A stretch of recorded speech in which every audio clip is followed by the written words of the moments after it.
Good, good. So I just finished my PhD in December 2019, and I haven't gotten into publishing too much of my dissertation because then I decided to run for United States Congress. So that's been taking up a lot of my time. But here is the cover page and my email, and this is the purpose statement of the dissertation, which was to investigate Florida future pre-service teachers for their knowledges and perceptions toward retirement, investing, personal finance, and the challenges that they anticipate to face in retirement. And so this showed that it was important that we have better financial education in the United States for teacher education, for future teachers and everyone really, but future teachers as well need to be more educated about personal finance. So this is the book, which you can find on our website, istes.org. Thank you, Dr. Sahin, for all your help with that, and as well as inviting me to share on this conference. So a little bit of background, in the US, we have a thing called Social Security, and in Florida, pre-service teachers get to contribute to Social Security. Some states they don't, but here they do. And then when you get to be about 67, then you get a monthly payment for the rest of your life. And there's also individual retirement plans and employer ones. So we kind of focus here on on an employer retirement plan, and that one's called the Florida Retirement System. And so we also cover investing and knowledge of personal finance. And investing, we're mainly talking about retirement account and stocks versus bonds. So teachers tend to be paid a bit less in the USA than a lot of other countries. They don't have as many benefits, and they're mostly female, at least for the ones we have at University of Central Florida, because it's mostly elementary ed and early childhood ed, which is like a little bit younger than elementary. And so I looked at their financial knowledge and their retirement preferences and knowledge. There's not too much research on pre-service teachers in particular, and there is some research that says that a teacher who knows about personal finance will impart that knowledge on their students, even if they're not teaching them that topic. So I call that here trickle down knowledge, which is not something in my book, but it's kind of like trickle down economics, which doesn't work, but this one does work. And then the Florida plan is interesting because it lets them pick right at the beginning whether they want what we call an investment plan, which is a defined contribution or DC plan, versus a pension plan, which is a defined benefit or DB plan.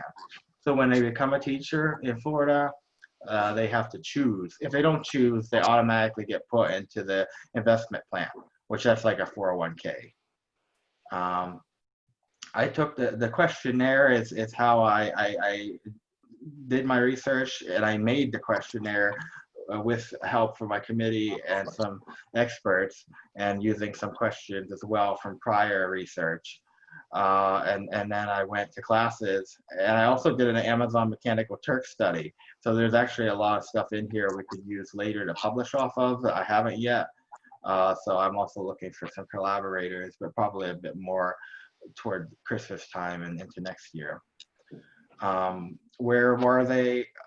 We are in the Orlando area, and so the red dot is our main campus at UCF, and 238 of them are there of the students. And then there's also elementary ed students at the satellite campuses near the Kennedy Space Center and over near Disney World.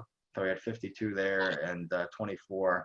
So I did a lot of travel, went to a lot of different satellite campuses, these two different ones. And when did I do it? It was in summer and fall, which it's a little bit late to be collecting data into fall for a dissertation defense in fall. I don't recommend it, but that's how it worked out, and it came together, pretty quickly toward the end. But it was really the way I did it, because some people said, well, how are you going to get this data? I went and emailed professors and asked, oh, could I come to your course and take some time? and I got a lot of good response. And that was the best way to get everybody to do it, was on paper. It made a lot of work for me though.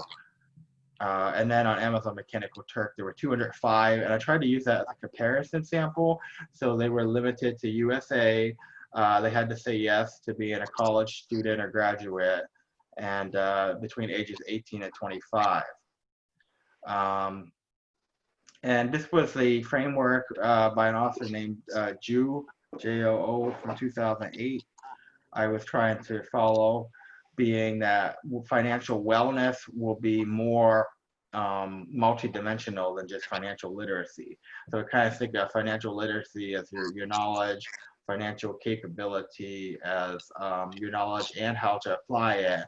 And I think of like financial wellness as knowledge, how to apply it, plus what's going on financially in your life. Like if you don't have any money to work with or bad credit, that makes it harder. So some of those would go under objective measures, and then it also includes your perceptions and your behaviors and satisfaction.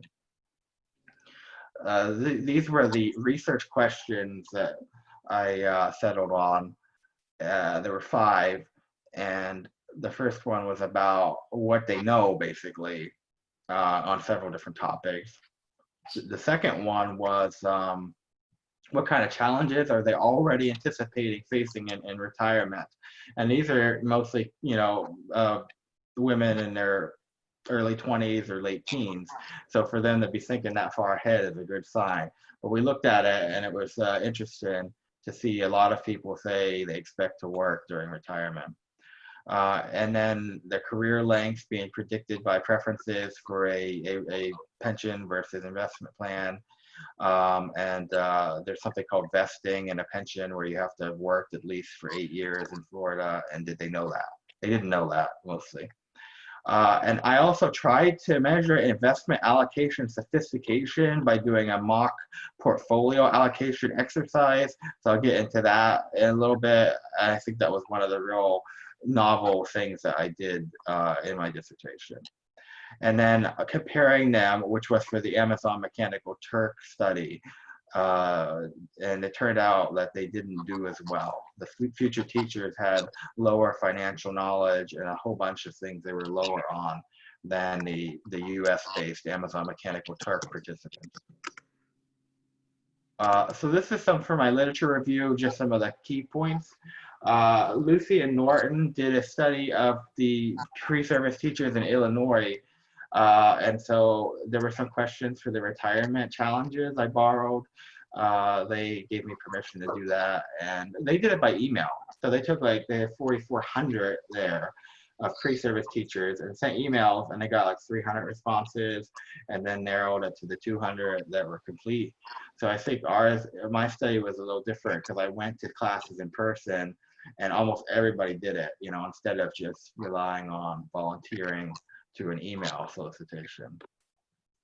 A lot of teachers prefer, and this is true about the general public as well, they like the idea of choosing their own investments, but when they're given the opportunity to do so, they don't choose the best investments. The benefits are declining in the United States, and they have gone down a lot in Florida. There was a big change in 2011 that reduced them a lot. Now there's no cost of living adjustment for inflation. And there's also a longer requirement that you work for 33 years instead of 30 if you're on the pension plan. And the age is to retire on that plan has to be a minimum of 65 instead of 62 if you start late. And if you were to say start teaching at 22, in theory, if you pick the pension, you can get a full pension at 55, which is like 40% of your salary here in Florida, and then you get Social Security as well. And then there are gender gaps, so that actually makes it worse for women over time, because not only are they facing the low wages in the teaching profession, but also not knowing how to invest or manage your finances as well leads to a lower amount of wealth over their lifetimes. So I included this survey to get a feel, so you can get a feel for what it was. This is the first page, which is just the Institutional Review Board survey. And I gave them an option, you'll see at the top, that they could actually decide to take it online, but only about 8 students did that of the ones we went to in person.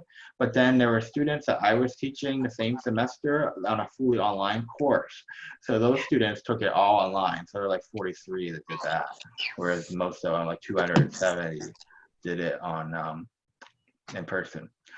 So then at the beginning, I asked them if they plan to become a teacher. So if they say no, those people got excluded. So there was like 314 total after excluding 14, I believe. It might have been actually 26 that answered no, or I am already a teacher. There's only one to answer that. So that would mean I couldn't really count them as a pre-service teacher. And then this is them speculating as to how many years they think they're going to work as a teacher. And then when they decided to become a teacher, how important were the retirement benefits? What age do they think they're going to retire? And then for these 5 different types of plans, these are the 2 Florida-specific ones toward the middle.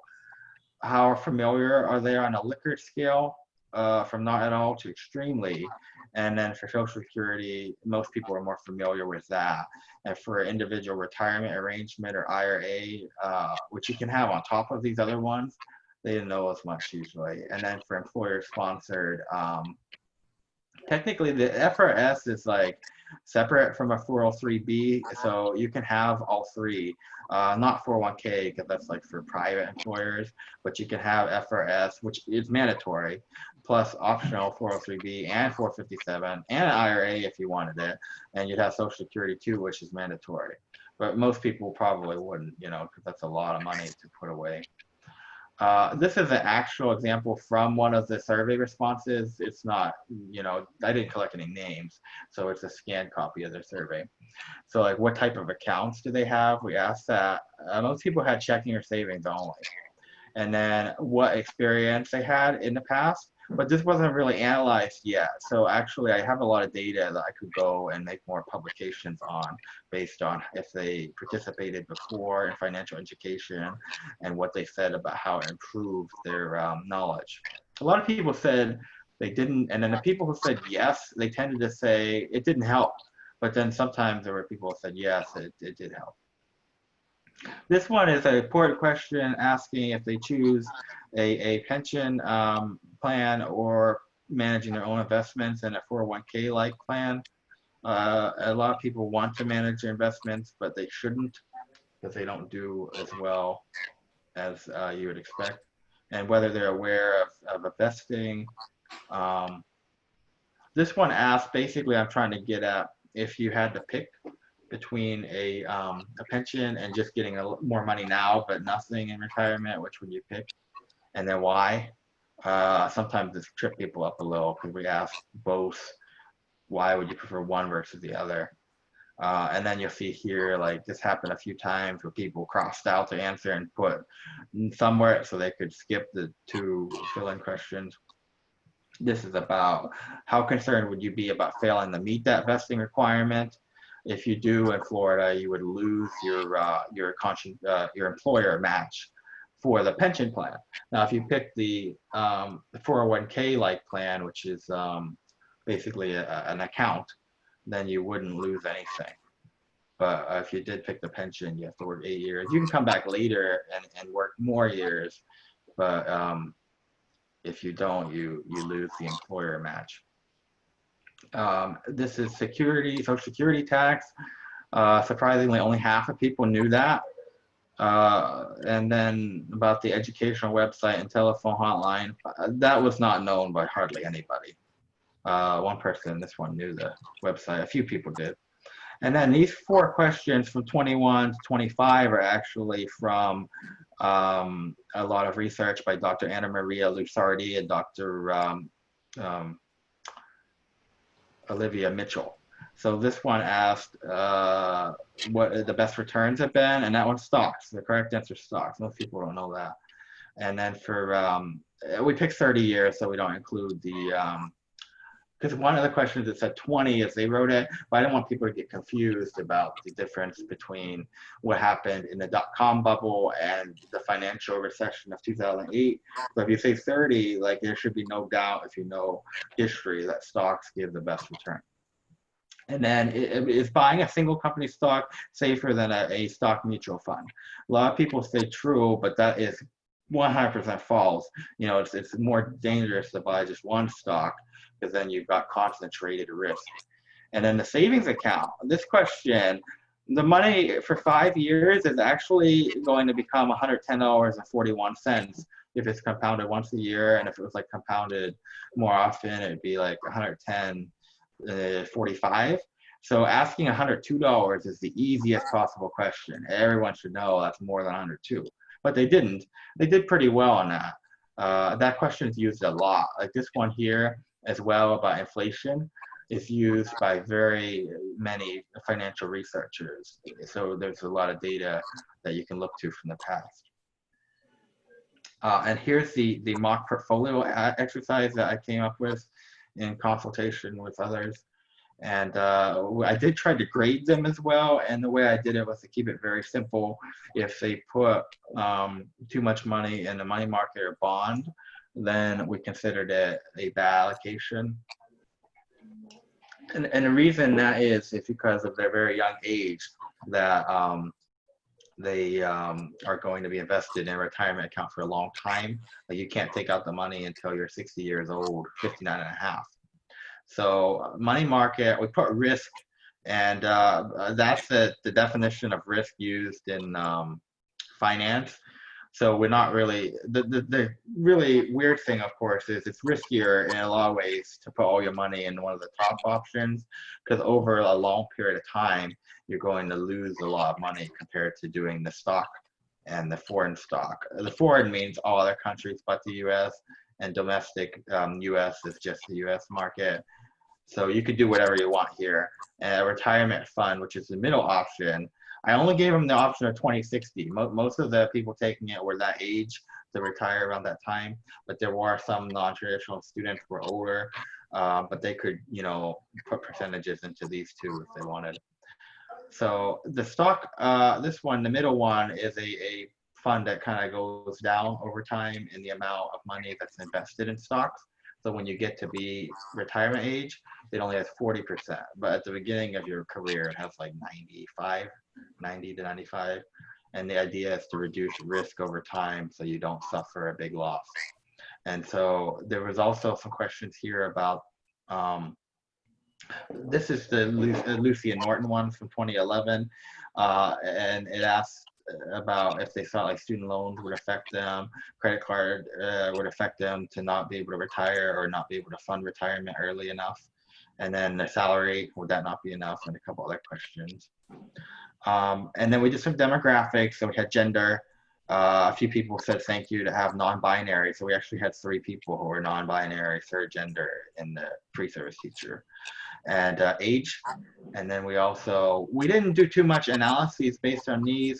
We kind of brought it down to having them be not Hispanic or Latino and white versus any of the other ones. So it's like 57% were white and not Hispanic or Latino. And then we kind of compared those to the 43% who were either Hispanic or Latino or not white or white and another race, you know, anything but just white. And then elementary ed was the most common major, and we asked about their status here. The reason it was so long is I had a committee member who said you have to use the same as the United States Census Bureau. So originally there was just a few options. None of these options, a few of them we had some students like that that are Vietnamese or Filipino or Chinese, but I think it's too many options. Of course, it doesn't take too long to think about, of course, so that's good. And it's something we could use later to compare, you know, different ethnicities and races. And then asked, are they a freshman, sophomore, junior? We had 90% were junior and seniors. So that's a lot because that's where they are in their program. And then what are they concerned about for different types of debt? One of the things that we learned in hindsight was I do not have this type of debt, like this should have been on the far left. because sometimes people didn't see that and they just looked at these 5, not all too extremely concerned. And then open-ended response if they wanted to. They had about 15 minutes to do this. Sometimes it took a little longer, and then other times there was one professor who kind of rushed me, and it was okay because she had to teach. I was just glad to be able to take up her class time. But then the answers from that class weren't as thorough because she was telling them, "Come on, you gotta get it done." So the population of pre-service teachers has about 2,000, and this is for the whole population. So I surveyed 314 of them, and these are the majors. I mean, the majors and the race and the gender, and then for Amazon Mechanical Turk. So here's the sample. These are the classes I went to. And then the class that I taught is EME 2040 Intro to Technology for Educators. So for that one, I actually get extra credit. They were the only people that got extra credit. And then EDF 2130, that professor said, "Oh, everyone gets 2 extra credit points." So she just announced it right at the beginning of class. Or actually, she had me go at the end of class, so it was really good because that way they didn't leave early. I don't know if that affected it too much. It didn't seem to from looking at the results, because I have in my data set a field for the extra credit. But there were some students I could not determine whether they got extra credit or not. There's a long story to that. And here I have the majors and how many students there were in my sample, and their mean age, and their percent female, actually percent male, and percent minority. Minority means Hispanic, Latino, or other, or any race but white, or if they were white, another race. So elementary ed was the biggest sample, a biggest portion, 70%, and then there were a few, but not too many, from other majors. So for Amazon Mechanical Turk, that's really one of the interesting things that I didn't use as much, because dissertation was kind of like three things in one, because we had to develop the questionnaire, administer it, plus do it on Amazon Mechanical Turk and see how it compared. I let anyone from across the country do it, 7%, or in Florida of the 205, only did 205 responses, which is a lot. It's a lot of data. 20% did say they plan to become teachers. I don't know if they were pandering, thinking they had to, because they wanted to make that $1. So if they answered some of the questions wrong at the beginning, like if they said they were older than 25, or if they said that they never went to college, they would get excluded. But I didn't tell them that right up front. Or maybe I did. Then I had the screening questions, because I didn't want to mislead people and waste their time. Now, some experts on Turk say you should actually have a screening questionnaire that pays a few cents, like maybe 5 cents, and then invite the people who pass the screening to the actual survey. I would recommend doing that next time. It just would have been a little bit more complicated, but it might have been a better methodology. The big difference was it was mostly men, whereas the pre-service teachers were mostly women. But that actually showed a gap in knowledge. So the data collection was mostly paper for the pre-service teachers, and it was 100% online, of course, for Amazon Mechanical Turk. And then on Amazon Mechanical Turk, there were those specific Florida items, like about the Florida retirement system. I didn't put those in because I wouldn't expect people to know those. There wasn't much missing data at all in either category, pre-service teacher or the Amazon Mechanical Turk, except for that portfolio allocation exercise. 1 in 5 of the pre-service teachers left it blank. Some of them wrote question marks around it. Some of them put nothing, because it was too difficult and kind of unwieldy. So this was the invitation. Actually, this is like after they accepted it. And then I keep telling them it's been reposted. Turk has this weird thing where they charge you a lot more if you have more than 10 people. So I made each time only 9 people was the quota, and then you repost it. If you do that, they charge 20% fee. If you have more than 10, they charge 40% fee. But then there were still people who did it twice, and I had to cancel them and say you can only do it once. So then they get a code at the end of the qualship survey. Another reason for doing it multiple repostings was that it went back to the top of the list, because there were some times where I had to wait a while for anybody to see it.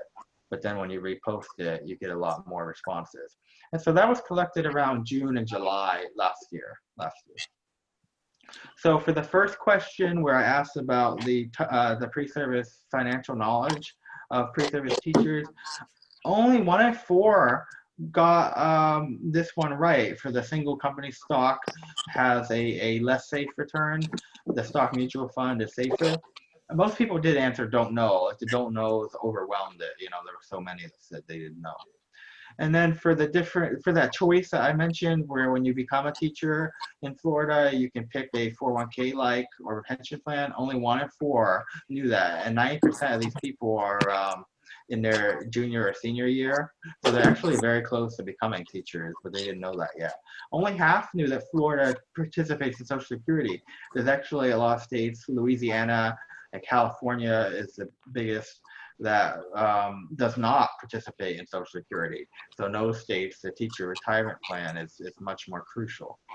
And in the private sector, you're not allowed typically to exclude yourself from Social Security, but in the U.S., in the public sector, a lot of states and teaching and other public work, they are allowed to exclude themselves from Social Security and run their own system.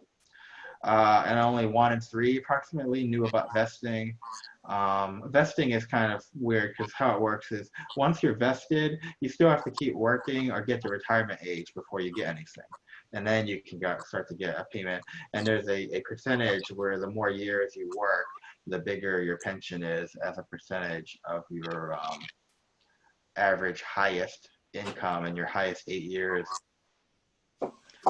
And then even when you compare it to the National Financial Capability Study, and even restricting the females ages 18 to 24, the knowledge of my sample was lower, which was disappointing and showed a need for more education. They were already anticipating that they would have a hard time in retirement, even at like age 22 or 20 to 22, which is surprising. And for Emma the Mechanical Turk, there seemed to be a little bit more student loan and credit card debt. Our university is a state school, so it's cheap, lower tuition, and a lot of people tend to commute to it, although there are people as well who live on campus. But for those satellite campuses, those would be commuting students. When I did my research, I collected a lot of data that was text, like people writing, but my committee was not happy with me analyzing it willy-nilly. So they said, just leave it out of your dissertation. But I would like to cover it, but they told me you can't do it unless you do all of it. But these are some of the key quotes. For this person says, like, I don't trust myself. I prefer a pension because, if I'm left to my own or something like that, I'm not going to be able to do it. Some other people had the opposite, where they said, I don't care about the future. I just want to get more money now. Oh, I'm sorry. Go ahead. I didn't mean that. Oh, I'm fine. Oh, okay. Sorry. And for the third and fourth one, I wasn't able to predict the anticipated future teaching career length. The model was not significant. But for the fourth question, I was successful to predict good investing based on that criteria of having most of your money in stocks. And only age was significant, with older being better. So this was for logistic regression. Only the 220 of 314 pre-service teachers that had complete data on all the items were included, though. So that was significant. Being older predicted better investing. I did have a little correction as well for people above 30, where they were allowed to put more money into bonds and money market. And that would be because they're a little closer to retirement. So the percentage threshold was a little bit higher. Here's a comparison. This was probably the most interesting research question, the last one. This is for the pre-service teachers at the top, just the age distribution. And then for Turk, it was just limited to 18 to 25. It tended to skew so that there were more people near the age of 25. And for pre-service teachers, 253 were in that range. So there were actually another 47 plus 14 is 61. 61 were over 25, they were 26 or older, but when I compare it, I only limited it to that same range where most of them were. This is something that is best shown flipping back and forth. So I'll flip back and forth a couple times and then do it again after I explain what this is. These are those questions about knowledge. They ask like, well, what gives the best return? And the answer was stocks over 30 years. This one was like, 22 was, is it better to put your money in one stock or mutual fund? So the correct ones are black. And the incorrect, where they answered one of the wrong answers, is say striped, and don't know is gray. So 79% of the future teachers just said don't know for this one, and for the Q22, the risk one, it was quite large. The interest one they did better on, but as you remember, the correct answer was just over $102. In reality, it would be 110.41 approximately. So that was an easy question in some ways. And then for inflation, that one was also a tough one.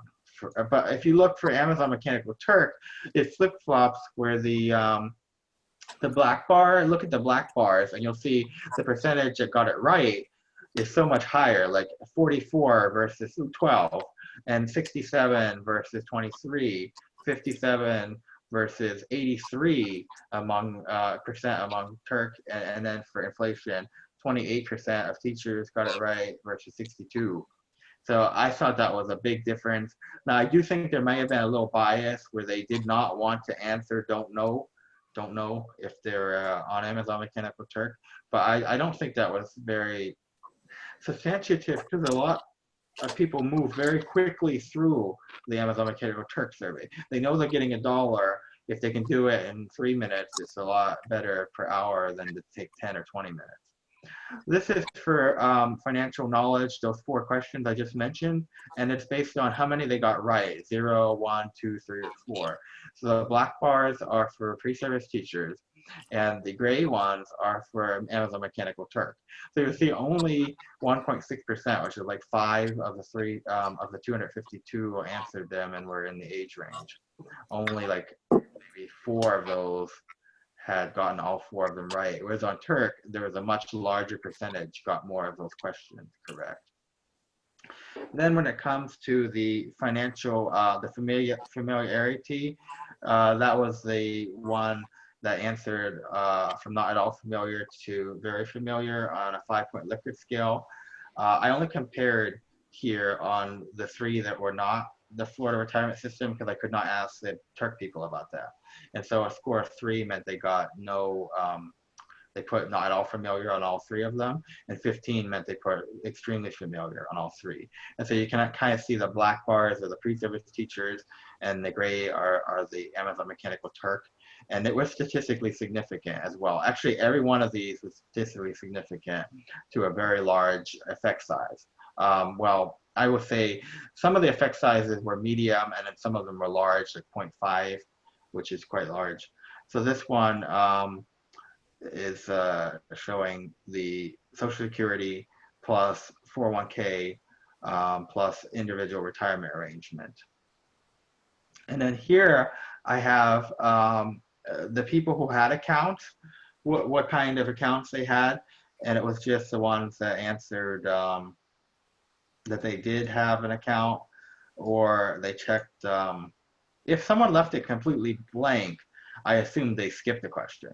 But then if they checked the box for one type of account, or if they checked the box prefer not to answer, that was counted as not missing. So you'll see only 3% had brokerage for future teachers versus 21% on Turk. And it was the same for any of the 3, 53% versus 15. When we include bank account, the pre-service teachers, of which there were 220 with complete data that were aged 18 to 25, 98% of them were banked, so they had a checking or savings. And then the percentages for the other ones were very low. Some might have had Florida retirement system already, or they might have answered wrong by not understanding the question, but it would be possible if you were, say, a policeman or any other public employee in the state of Florida, that you could already be part of a Florida retirement system plan. while you're getting your degree. This is the percentages, mean percentages for the 202 pre-service teachers ages 18 to 25 and the Turk sample of what they contributed on the mock portfolio allocation exercise. So I restricted it to that age range, plus it was restricted to the people who actually filled that part out. What you see here is that they were less conservative for the Turks. For Turk, they invested more in stocks. 25% of money versus 12% was put in that U.S. stock index fund of all of the United States publicly listed companies. It is better to put more money in these three because for money market and bonds, when you have such a long time horizon, you're going to suppress your returns. So it was unfortunate to see so much money being put into those. And there's an error. This is something that Richard Saylor, he's a Nobel laureate, and also his co-author, Cass Sunstein, point out. And there's a longer history to this, but it's when you have a list that you just put an equal amount in each one. So I only gave them 5 choices, and the equal amount would be 20% to put in each of those 5 funds. And so there were 21% of the pre-service teachers in that age range versus only 9% of the Amazon Mechanical Turk respondents put 20% in all 5 funds, which that's a very crude and incorrect way. In this case, it was actually not that much worse than doing something else, but you can imagine if I would have put different choices, like I could put cryptocurrency on there, I could put gold, then if they did that, you know, they would have a very bad portfolio if they just put 20% in each. So the good versus bad portfolio allocation was mainly based on a percentage contributed allocated to stocks. And we had 17% of pre-service teachers were good versus 28% of Amazon Mechanical Turk. And that required that they contribute just less than 15% to the money market, and I think less than 30% to the bond and money market combined. So most of them did too much. They were too conservative. So overall, the financial wellness was questionable for future teachers. They did not have the knowledge, not covered as much in these slides, but they seem to be facing more debts as well with student loan debt. And there's also clear evidence that compensation, at least in Florida, but also nationwide, has declined because they cut the retirement benefits so significantly. One of the things they added in 2011 in Florida was a 3% payroll deduction. Whereas before July of 2011, it was 0 because the state contributed it for you. So when you look, like they'll say, oh, we just raised teacher pay, but you actually didn't because you took away so much from the retirement plan. And then gender inequities and a need for financial education and or fiduciaries. So those are people who like are financial advisors or helping you with your finance that have a responsibility to act in your best interest. A lot of people don't. So when you look at like a salesperson for, let's say, an annuity, they're not acting in your best interest.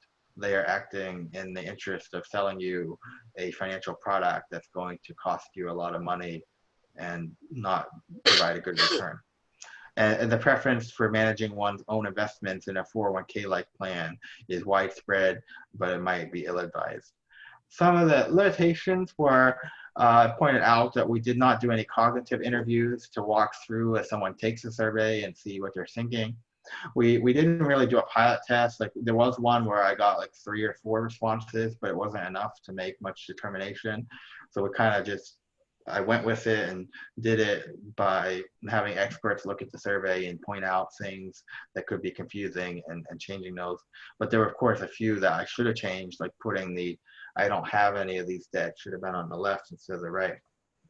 And the gender differences, that was kind of a strength as well because it showed a gender gap for Amazon Mechanical Turk.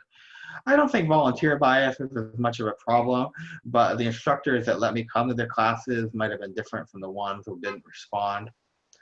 And then for future research, of course, always longitudinal. Everyone recommends longitudinal. It's hard to do. And then more, we did qualitative triangulation. It's just I need to analyze it more, and you could do more of it. And then looking, there's a little bit of research that's been done on how teachers not knowing about finance hurts their students, even if they're not being taught finance. And then the portfolio allocation exercise was kind of a shot in the dark.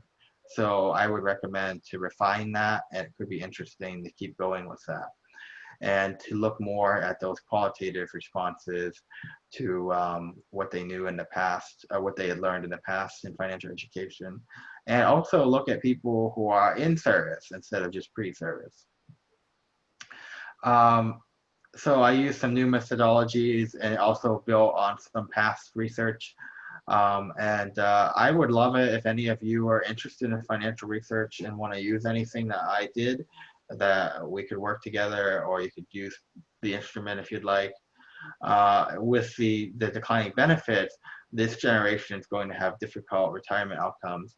And this is before coronavirus as well. So right now in Florida, we are like the world epicenter for coronavirus. Plus we have Republicans in charge who say that we want to force everybody to go back to school. I think that's a horrible idea. You know, they're going to have a lot more infections and they should do online learning, at least do a reduced capacity. So that's something that, you know, is uncertain too for the future when it comes to state budgets in the United States, that a lot of states rely on tourism and tax revenues for education. So they might not have the money now. We don't have federal aid that's coming, not as much as we'd like. And then nudging people into good choices. That's a great book by Dr. Saylor and Cass Sunstein about you can nudge someone to choose the right one without being overbearing by making it like highlighted or the default option. And regulation, we need more regulation. A lot of regulations are being taken away in the United States, and it's made it more predatory for financial institutions to rip people off. So for collaboration, I took all the paper, it's like thousands and thousands of responses, and scanned them and entered them into SPSS. So they're all scanned, and here they are. Still got a lot of paper. And then we can look more at the other. Well, here, I'm just going to set these down here for now. We can look more at the qualitative responses too, and I put all of them into a gigantic file. And then here's my email. And of course, I'm actually running for office, and it's been a very busy and exciting experience. It's been, you know, you learn so much from doing it. Oh, I'm still on my speech, honey. I'm sorry. And so this is Dr. Matola is with the FINRA, Financial Industry Regulatory Authority Investor Education Foundation. So he's the research director there. So he gave me an endorsement for my run for Congress here in Florida. It's going pretty well. We have a lot of volunteers very interested, and the platform I'm running on is similar to Bernie Sanders. And I think that's shown to be very relevant now with the people here are losing their health insurance because we tie it to employment. And then when somebody loses their job, you know, they don't have health insurance, which just has been a total disaster, you know, nationwide. Okay, I know I'm at the time limit of 10:45, so I apologize, but I can take any questions if we have any, if there's any time for questions.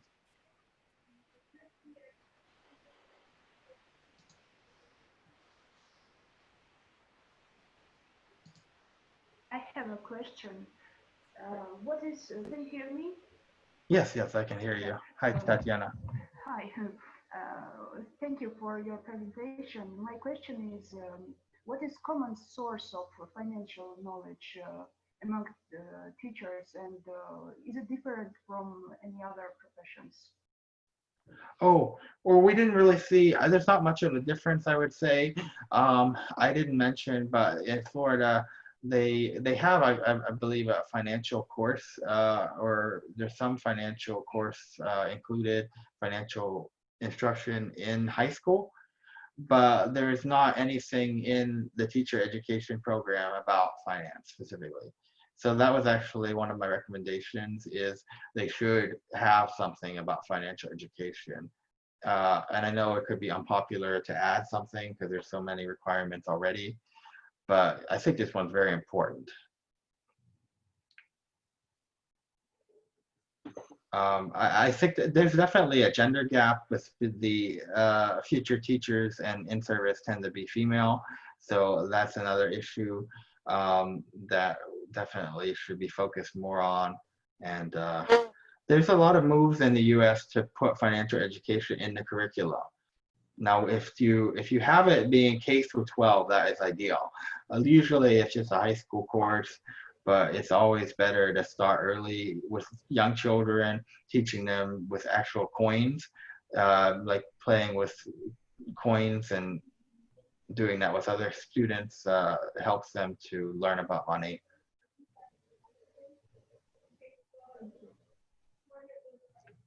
So this is not a topic that was of interest to my committee chair, which was also my advisor. I actually majored in instructional design and technology, and that was in the education PhD program. But nevertheless, I went with this topic because I just love the financial literacy and personal finance, and it went very well. But I did not have a lot of people at University of Central Florida. The people on my committee were not experts except for Dr. Matola. But then one of my members of the committee, she spent a lot of time to like look into it, learn about it, and gave me a lot of feedback.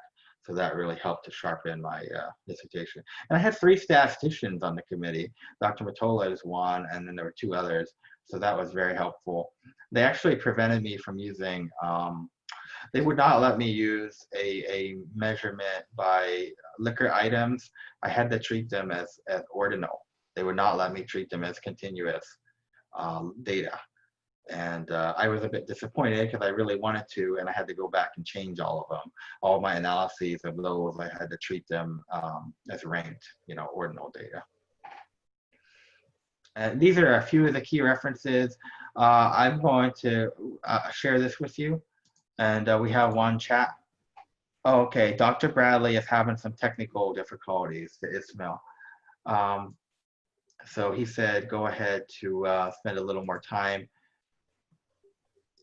Do you want, what would you like to do? I could show you more if we want to we'll take a little time, I suppose. We have 2 more keynotes today. One is from Dr. Von Bradley, and then there's another one at noon. So that is today's part of this conference. And then for the next 2 days, there will be, all the sessions. And I'll attend a lot of them. I won't be on all of them because I have, right now I am in a primary where people are getting their ballots to vote by mail. And I'm running against another Democrat. And then whoever wins, goes on to the November election. So, here I can show you some stuff from the website. It says, actually, let's not do that because it's going to show too much of my personal stuff. I was going to show Dr. Bradley's work. Let me see. Do we have that here? Let me see that. What is it? Editing.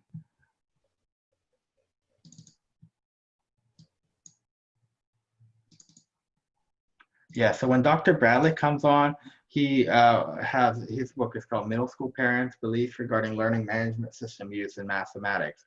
So that was really interesting. There's a lot of very good information in there. And we did put it into a book form. One of the reasons to do this is to get a wider audience, disseminate that all throughout the country and world. And we are interested to do more of those, I believe. He's a middle school principal, and I had looked him up a bit because I wanted to learn more about him. But I did some editing on his book as well for a couple of the chapters. Going back to, let's see, I have,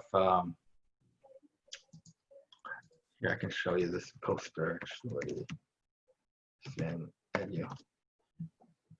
This was one of the things that I did earlier on in graduate school, which was looking at the National Financial Capability Study and seeing how people who have more education, whether they are more financially literate. And that was very true. And that was something that was already known, but it was just interesting to see the relationship. So here, people in the National Financial Capability Study who had more education, like high school dropout going all the way up to postgraduate, they tended to do a lot better. The green bars are how many got the question right, and then the yellow are how many did not know, and then for red, that's how many got it wrong. And so that's something we see consistently, that when you look at educational attainment, here it is, much sharper, much sharper. When you look at educational attainment, there's a strong correlation with financial knowledge. But you know, the question, of course, then is what is the causality? And sometimes there's other research saying people who do attain a graduate degree didn't know, you know, how much they were getting themselves into. So there was one study of psychology graduates of like PsyD and PhD in psychology, and about 1/3 of them said they wouldn't do it again because they didn't realize how much student loan debt that they would get into. And that's probably a bigger problem here in the United States, because we tend to, you know, have less funding for public education and higher education, especially if you're getting a professional degree like a PSYD. So this was one of the early studies that I did. It wasn't published, but it was just a poster presentation. I have it on my website. And this led me, you know, for the National Financial Capability Study, Dr. Gary Matola, who I showed you, he's the head person. And that is administered every 3 years to people all across the United States. And so that's a great data source. I really think that it needs to get more attention. Of course, we are affected by the financial crisis of 2008. Was very big. A lot of people never recovered from it because a lot of people don't have stocks. So like about half of Americans have no equities, you know, they don't have any stocks. And so that means they didn't experience as much of a gain since then. Oh, someone said, Avi Manu Basa, can you share screen, please? You mean to share my PowerPoint? I don't know what that means in the chat. I apologize. So the thing you are talking about, that's related to the same slides that's under the view mode, slide share mode, I mean. Was I sharing the, oh, I apologize. So this is like, it's just me because I'm not paying attention. That was my question basically. Yeah, I wasted your time because I was showing this. I apologize. Let me give you some time to show you what I was talking about. I meant to click a button, and I know I should know how to use Zoom by now, but I meant to click a button to actually show you this, and I believe now you are finally seeing it. Yes. So this is what I was talking about when I was accidentally showing something else. It's a poster presentation that I did on the National Financial Capability Study and looking at educational attainment versus financial knowledge. And the higher education one has, the better they tend to do on these questions. And so I can put that in the chat as well if someone wants to look at it later. I'm going to see in the chat right now we're looking at, yeah, so if you want to go online later, this is the link. And then you can see all that poster. I apologize because I thought I was sharing it, but didn't realize that I was not. And then there's other items that I've done as well. I don't have any publications on finance yet, but I've worked some with other people on some like civics related items. Did you hear anything back from Dr. Bradley yet?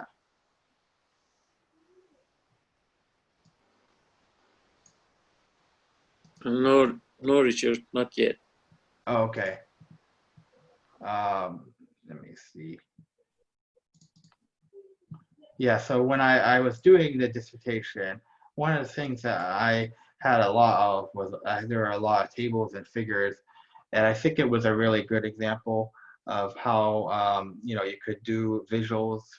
So let's say, for example, here we go. Like this was that one I had already showed you. I'm gonna go back, but we did a lot. Like it was a lot of work, of course, but taking even other data sets, like when I had mentioned earlier that there was a lower financial literacy among our sample as compared to even the women aged 18 to 24. I show that here and then talk about it in the narrative. And so this is also in a book format that you can see online if you want to learn more. Where are the good tables? So that, a lot of these I just pulled from there to show you. And then there's a really great, I saw that there was a lot of references I used that could be useful for other people. I spent so much time to go through all of the literature and look at it from many, many different angles. Now, this is a result of when you're not allowed to use, when you have a statistician who does not like you to treat liquor items as continuous, then you're kind of forced into making a table like this. Because normally you would just take strongly disagree and make that 1, and strongly agree would be 5, and then you'd be like, oh, the mean score is like 2, you know, or 2.5. But because I wasn't allowed to do that, I made this table, which is actually pretty overwhelming on how many people answer, you know, strongly disagree for I want to save for retirement, but don't think my salary will be enough to afford it. But actually, like, there's like, you know, there's a lot of times where you have to kind of be more pragmatic about it and say, analyze it as a interval level data, but just mention that as a limitation. We used, there was like some tables I didn't include about the age range, and then gender and minority status for both samples. And then, am I sharing the right screen? Let me make sure. Oh, great. Okay, I wish it would just follow on Zoom. You should let you follow what screen that you're presently on instead of